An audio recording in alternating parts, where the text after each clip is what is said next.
Assalamualaikum warahmatullahi wabarakatuh. Kami dari kelompok 5 akan mempresentasikan materi strategi periklanan efektif. Sebelumnya, izinkan kami memperkenalkan diri kami terlebih dahulu. Perkenalkan, saya Ratu Rahelia dan rekan saya Ahmad Irwan Heriadi. Langsung saja pada materi pertama, definisi periklanan. Periklanan adalah segala bentuk penyajian dan promosi ide, barang, atau jasa secara non-personal oleh suatu sponsor tertentu yang memerlukan pembayaran. Periklanan memainkan peran vital dalam menjangkau dan mempengaruhi konsumen di era modern ini. Tanpa periklanan, bagaimana kita bisa mengetahui produk-produk baru yang tersedia di pasar dan informasi penting lainnya? Kemudian ada tujuan periklanan. Tujuan periklanan yaitu menginformasikan, membujuk, dan mengingatkan konsumen tentang produk atau jasa, membangun citra merek atau positioning produk di pasar yang kompetitif, kemudian mendorong penjualan dan meningkatkan loyalitas konsumen terhadap merek. Lalu tujuan periklanan sangat penting untuk mencapai kesuksesan bisnis, bukan hanya sekedar membuat iklan yang menarik. Jenis-jenis media periklanan. Media cetak seperti koran, majalah, brosur, dan billboard. Koran dan majalah dapat menjangkau audiens secara luas dan memberikan informasi yang lebih detail tentang produk. Lalu brosur dan billboard dapat menarik perhatian secara langsung di lokasi strategis seperti pusat pembelanjaan atau jalan raya. Kemudian ada media elektronik seperti TV, radio, dan video online. TV dan radio memiliki daya tarik audio visual yang kuat untuk mempengaruhi emosi dan memori audiens. Video online dapat disesuaikan dengan preferensi dan perilaku konsumen digital yang semakin dominan. Lalu ada media digital seperti website, media sosial, dan iklan display. Website dan media sosial memungkinkan interaksi dua arah dengan konsumen, sehingga membangun engagement yang lebih dalam. Iklan display dapat ditargetkan secara spesifik berdasarkan data dan perilaku konsumen, meningkatkan efektivitas kampanye. Prinsip perancangan iklan efektif. Yang pertama ada attention, yaitu menarik perhatian. Dengan menggunakan visual yang unik, warna yang mencolok, atau tagline yang memorable untuk menarik perhatian audiens. Kemudian, tempatkan iklan di lokasi yang strategis dan mudah dilihat oleh target konsumen.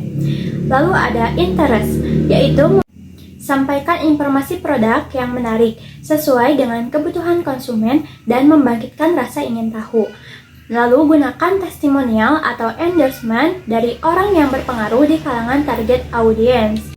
Poin selanjutnya adalah desire atau menciptakan keinginan.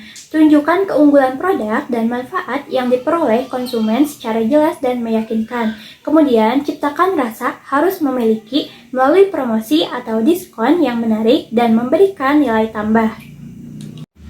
Lalu poin selanjutnya adalah action atau mendorong tindakan. Sediakan call to action yang jelas seperti beli sekarang atau kunjungi toko kami untuk mendorong konsumen melakukan tindakan pembelian. Kemudian berikan informasi kontak dan saluran pembelian yang mudah diakses oleh konsumen. Strategi penempatan iklan. Memilih media yang sesuai dengan target audiens, yaitu mengidentifikasi media yang paling sering diakses dan disukai oleh target konsumen kita. Lalu, mempertimbangkan karakteristik dan kelebihan masing-masing media, serta kesesuaiannya dengan profil konsumen. Selanjutnya, menetapkan frekuensi penayangan iklan yang optimal, yaitu menentukan berapa kali iklan harus ditayangkan untuk mencapai efektivitas yang maksimal dalam menjangkau dan mempengaruhi audiens. Hindari terlalu sering atau terlalu jarang, temukan titik keseimbangan yang tepat agar iklan tidak diabaikan tapi juga tidak membosankan. Selanjutnya, mengatur waktu penayangan iklan yang strategis, yaitu menyesuaikan waktu penayangan dengan aktivitas dan perilaku konsumen target. Contoh, iklan di TV saat prime time, iklan di media sosial saat jam istirahat kerja atau sekolah. Kemudian, poin selanjutnya, mengintegrasikan berbagai media untuk mencapai efektivitas. Kombinasikan penggunaan media cetak, elektronik, dan digital untuk mendapatkan dampak yang lebih luas dan sinergis. Pastikan pesan dan apa yang kita sampaikan konsisten di seluruh media yang digunakan untuk membangun citra merek yang kuat. Pengukuran keberhasilan kampanye. Yang pertama ditentukan oleh jumlah penayangan iklan atau impression. Nah, kita harus mengukur seberapa banyak audiens yang terpapar oleh iklan kita, baik secara langsung maupun tidak langsung. Ini memberikan gambaran awal tentang jangkauan dan exposure kampanye periklanan kita. Lalu, tingkatkan keterlibatan audiens atau engagement. Nah, lihat seberapa banyak audiens yang berinteraksi dengan iklan kita, seperti klik, like, share, komentar di media digital. Engagement yang tinggi menunjukkan bahwa ketertarikan audiens terhadap pesan yang disampaikan. Peningkatan penjualan atau sales. Nah, ukur dampak langsung kampanye iklan terhadap peningkatan penjualan produk atau jasa. Ini merupakan indikator utama keberhasilan kampanye periklanan dalam mencapai tujuan bisnis. Yang terakhir ada Return on Investment atau yang disingkat ROI, yaitu membandingkan biaya kampanye dengan peningkatan penjualan atau keuntungan yang diperoleh. Dengan menganalisis ROI membantu mengevaluasi efektivitas investasi dalam periklanan dan mengoptimalkan alokasi anggaran di masa depan.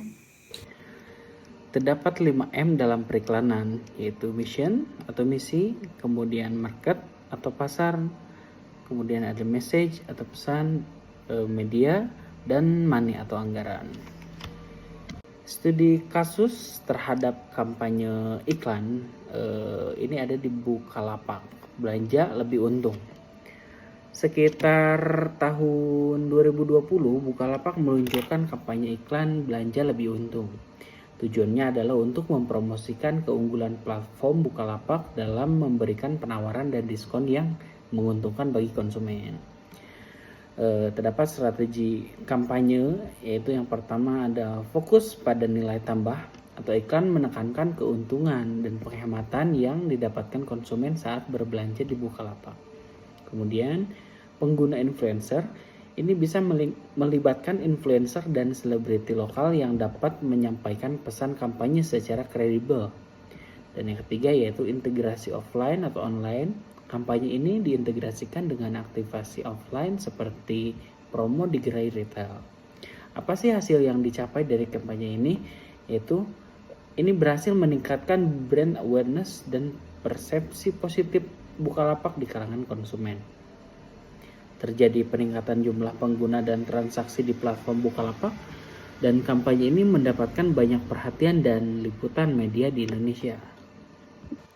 Pembahasan dari segi agama untuk periklanan ini yaitu iklan harus jujur dan tidak menyesatkan sesuai dengan prinsip kejujuran dalam Islam. Terdapat pada Quran Surat Al-Baqarah ayat 42.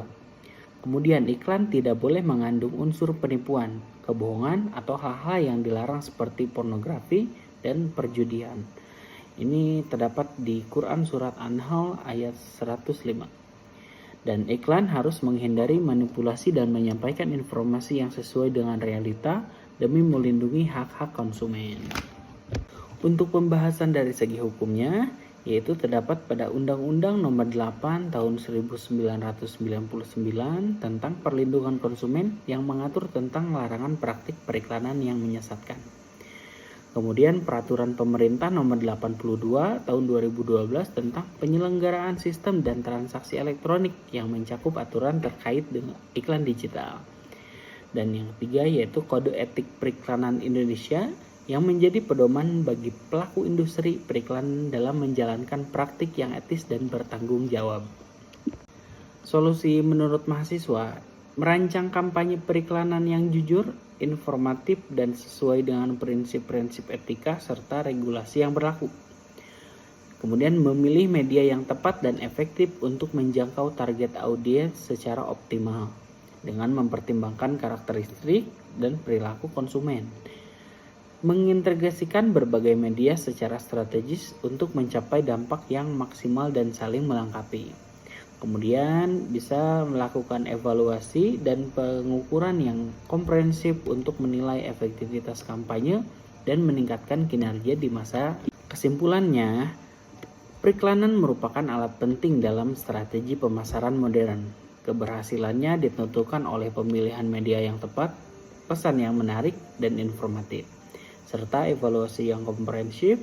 Praktik periklanan harus sesuai dengan prinsip-prinsip etika dan regulasi.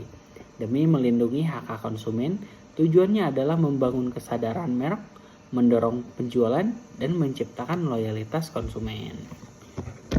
Baik, mungkin itu saja yang bisa dapat kami sampaikan. Terima kasih.